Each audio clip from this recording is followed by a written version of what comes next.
research has found that Americans living in coastal communities primarily view sea level rise in particular as a problem for other communities, not their own. Even when they're shown flood maps of their own properties and how they might potentially be flooded in the future.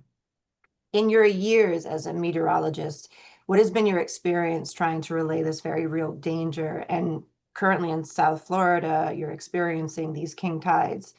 How have you been communicating with your audience about that connection between sea level rise, climate change, and king tides? Oh, thanks, and good morning, everyone. Well, I mean, king tides have been a phenomenon that's been around in South Florida, of course, for decades or centuries, for that matter. In the urbanized part of the city, though, there are archives in the Miami Herald that show how this water was confined to, just a couple of corners, within Miami Beach, for example, one of the more flood-prone areas for these sunny day floods that happen even when it hasn't been raining. I'll point out, by the way, that the picture selected for this event is a Miami Beach picture, as people are trying to leave a hotel and find that the entire street is flooded with salt water.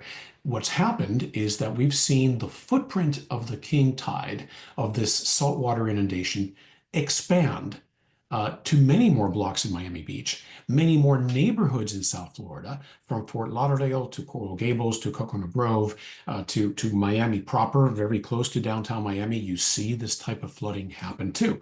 So, to answer your question, how do I communicate about this? Well, it's become easier to communicate about it because it's affecting more and more and more people. It's a picture of what the future might look like. And it's always important to communicate, hey, it's not that, we're going to have water lapping up on the Art Deco buildings of Ocean Drive in South Beach, every single day of the year and destroying those buildings in a cataclysmic type of event. It's the fact that the number of days in which this flooding is affecting us is expanding.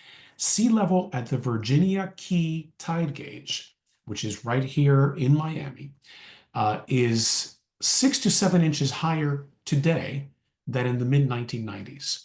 So when you hear folks telling you, oh, but sea level has risen 8 inches in 100 years, what's the big deal? It does not happen evenly all over the world.